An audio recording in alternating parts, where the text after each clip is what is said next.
Hi Virgo, and welcome to your reading. This is a reading for Sun, Moon, Rising, Venus and Mars for November 2021, but this reading can also be valid anytime you find this reading or this reading finds you. I did this reading earlier in German. That is the reason why the cards are already out. I will talk about general energies in the beginning of the reading. In the second part of the reading, I will talk about a love and love relationship situation. And in the end, I will also pull some charms exclusively for the English-speaking reading. If you're interested in my German channel, check out the description box. All the other information you find in the description box. So let's get started. Virgo, Virgo rising, Virgo moon, and Venus and Mars. We have an interesting month ahead because we do have a full moon lunar eclipse already again on the 19th in Taurus. So that's an interesting thing because also Taurus is your sister sign. That means it should be a beneficial aspect to your sign in a trine, and you should be positively affected by this wonderful lunar eclipse. I think this is just I don't know why, but I say this in every reading. I think this is just a great eclipse for cleaning out your closet, you know, getting rid of all the stuff you don't need, material stuff. I think it's just a wonderful, wonderful energy for that. With the lunar eclipse in Taurus, just letting go of all the material things you don't need, and also letting maybe go of things in your body you don't need, detoxing, maybe looking at your routine when it comes to you know, alcohol, things that are too much indulgement, stuff like that. So just making sure that you don't go overboard during this full moon, and making sure that you stay on the low and you try to detox around that full moon, because that can be an indulgent full moon for sure with the full moon in Taurus. Anyway, that's just what I wanted to say for everybody basically, but of course this depends on in which house Taurus is for you, and what Taurus placements you have, and that will definitely have an effect on different areas of your life. So the cards are really interesting. I think you have in the general energies, you have a Two of Swords coming into the month. You have Prince of Pentacles and a Ten of Swords, and there we already have the Taurus energy by the middle of the month with this full moon. And we do have the High Priestess. I do read the High Priestess somewhat as a Virgo card because there is a healing element in it. There's a very proving, like Virgo and High Priestess are both looking for proof in different areas maybe, but highly intuitive, highly knowledgeable about deeper secrets also of nature. So that's what I see here also in the High Priestess. And by the end of the month, I think you're really tapping into a new level of intuition, a new level of spirituality, a new level of foreseeing. When it comes to foreseeing from a gut feeling, from a sixth sense kind of perspective. And in this card it's really nicely painted or nicely illustrated here with this arrow and bow coming out of her gut. So she has these Sagittarius kind of actually symbolism coming out of her gut area, which means that's where she senses, feels the steps, the next steps on the big net that the universe spun for her. And she's very much in tune with the movements of universal creation. She understands how to tap into that. She has higher knowledge that is not really able to communicate through words. She doesn't need words. She doesn't need to understand logical patterns. She understands that she's at the right point in time and takes the right steps, and that her gut feeling is leading her towards the right steps. If you feel by the end of the month a lot of signs, a lot of omens, a lot of synchronicities, that's a good thing. So pay attention to that. Definitely trust that, because that's the universe telling you, yes, you're tuned in, you know, you're tuned in with the path. That is what the High Priestess is all about. In the beginning of the month, I think you do the work to get to this feeling of being tuned in by really rationalizing things, maybe going away a little bit from your emotional realm, that's the Two of Swords, and finding a sense of inner peace within the polarities, within the contradictions maybe that are happening on a mental level. That's what we do with the Two of Swords. That's also why the Two of Swords is kind of a decision card, because after weighing the pros and cons and the options and looking at things from different perspectives, we step into some sort of middle way where we figured out the balance within our mind, and that's what's symbolized here with these two swords going through this rose. It is a Libra card, it is a moon in Libra card, so it's very much about analyzing your emotions and being a bit distanced about it, but not fully. It's still a moon card, you know. And we do have, by the middle of the month, 10 of Swords and the Prince of Discs. And I think there can be a decision definitely when it comes to your job that you step into a completely new, more sustainable job or environment of work where you feel like, okay, this is for the long run, this is something that I can imagine doing the long way. Maybe I also invest into a project, invest into a new, I don't even think it's a new project, it's more like a course correction in a way, but if something is really falling away, if something is ending here with the Ten of Swords, maybe just a way of thinking about how you work, about how you put work into your projects, into your family, into your love life, into your garden, you know, whatever it is, you invest time and money and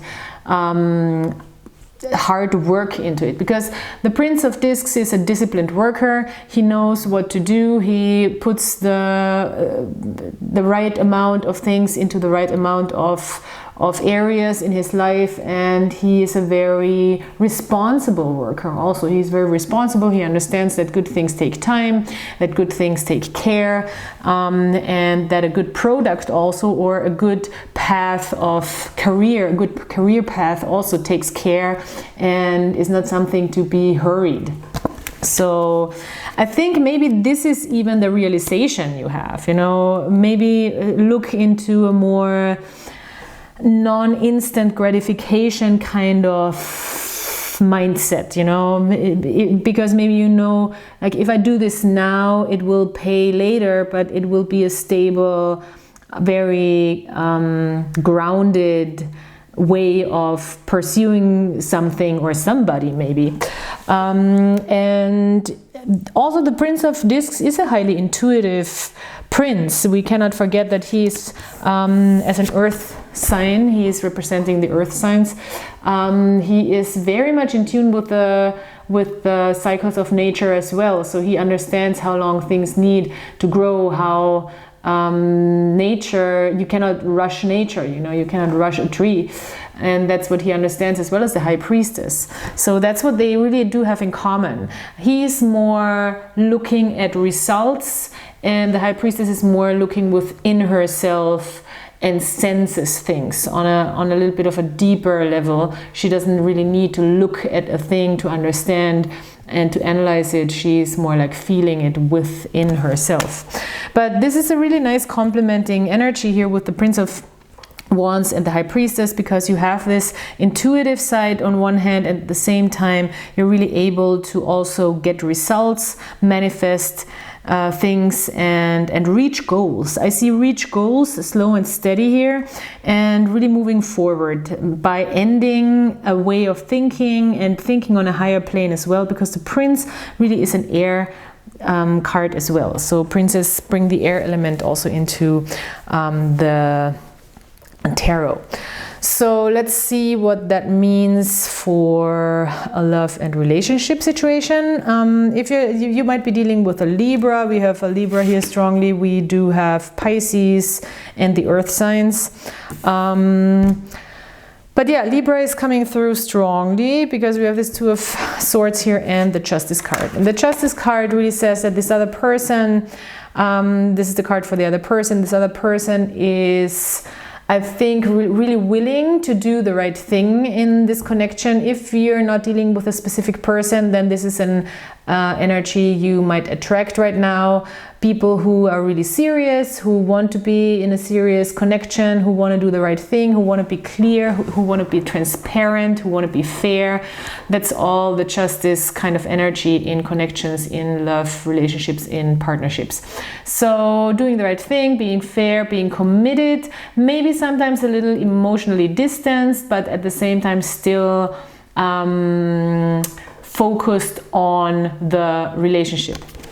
And also willing to focus on the relationship, which is important. So I think this can be for you a person from the past. We have the Six of Swords here in reverse that you might have not moved away from yet, but I see if that's the case, there is a really nice chance with the Magician to start a new big journey, a new big cycle that really changes things up, that tries to do things a different way or step into a different world. Or start something over again. You know, there is a new start kind of energy here with the Magician, definitely, and also I can do energy. So it's a motivated, positive energy to really manifest and to start something. With the Six of Swords in reverse, as I said, it could be a person from the past, or if it's a new person, it can be something where you're like, well, I'm not gonna go completely into the dark. Maybe I don't want to explore something crazy new. Maybe I do things the way I am used to doing them. That's what I also get here with the Six of Swords in reverse, because when we have a Six of Swords in reverse, we're really not so much about exploring something that we don't know. It's more like sticking to what we already know. So yeah, which doesn't have to be a bad thing, you know, especially because it's energy from the other person and that you're drawing in right now. It's actually quite a nice energy with the Justice card, because this means serious business, serious relationships, grown-up decisions, and being fair. For a very few group of people, or very few people, this could also be a divorce that is finalized in a way that both can move forward and start a new cycle, and that feels fair, and that makes both feel able to start a new cycle with each other. Maybe kids are involved, you know, and you kind of have to deal with each other, and therefore, but there is a good chance that this can be a positive experience as well with the Magician, or at least an experience where you feel like, yes, I can do this, I'm on top of it, this is not going to be the worst thing of my life, I can handle this, and the other person thinks the same. So additionally, we had the Just Passing Through card as an advice card. I really love this card. It's so beautiful. Look at that. Such a pretty card. I think this is really the favorite. I don't have favorites, but this is probably my favorite card in this deck. This is, by the way, the Secret Dakini Oracle deck. It's a very rare deck that I love very much, and I'm very lucky that I found this in a decent vintage version. I list all the decks in the description box below. So with the Just Passing Through, we do have an air energy. So this is air energy, swords energy. And it says recognition of the principles of Trinity and unity as being a fundamental truth, a view of reality. So that's nice. It's really about higher consciousness, stepping up, gaining more insight, and understanding how all things are connected. It's very nice. Okay, so the Astro dice that came out for you were also very interesting. We had a Taurus energy. So this full moon lunar eclipse for you, I think, is going to be a big one. I think this is going to be big. This is going to be really ending something, helping you to let go of some old way of thinking, finalized. So this is really a finalization of some sorts with this Taurus charm, or not charm, dice. And then we have the South Node in the 10th house. I think this can really have to do, this change can really have to do with your work life, with your profession, with your career, because the 10th house is the public house, your public image, how you present yourself at the or on the outside world, your place in society, in the world. And I think you're probably making a decision that really shifts your focus more on, with this South Node, I just feel like it shifts your focus from more like where you're going from where you're coming, if you know what I mean. So maybe in the past you've focused a lot on, I've come so far, this is where I've been coming from, and now there's a switch in where you want to go, what's next, what's forward. There's a shift in perspective here with the South Node, I think. And you might even shift the way to go about it with just being more intuitive about your work environment and your work life, and knowing that if you take the responsible steps towards a goal, you will be okay. So yeah, I mean, that's very much Virgo energy, you know, so responsibility and knowing that you're going to be okay if you act responsibly. All right, so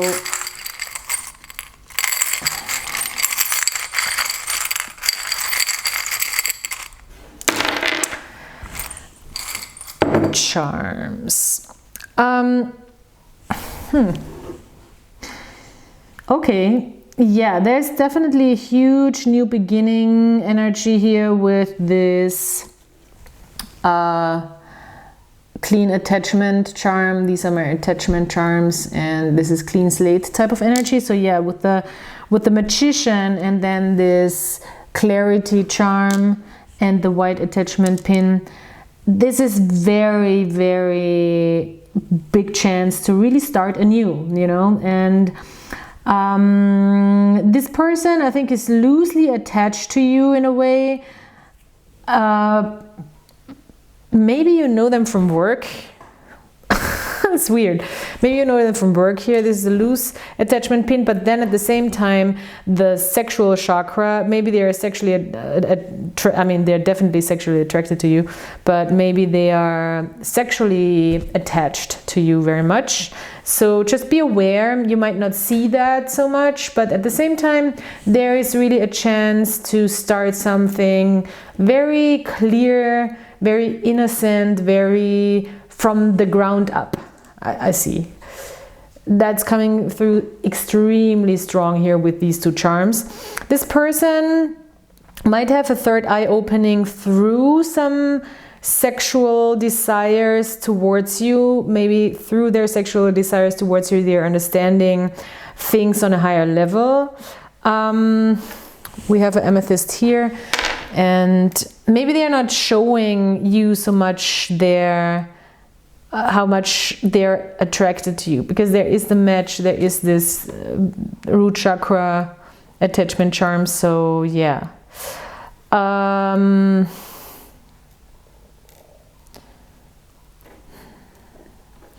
this is also my charm for it's a tiny little pearl. This is my charm for things not being visible at first, you know, just you have to look for them a little more careful. Okay, so this is good energy. This is good energy, especially when it comes to this mirroring energy here with the Magician. If this is not a person yet in your realm, then it's really good energy to attract something new. To attract somebody who is, and maybe look out, maybe if you're really switching workplaces, there could be somebody, a Libra, that is very attracted to you. That's very possible here, dear Virgo. All right, so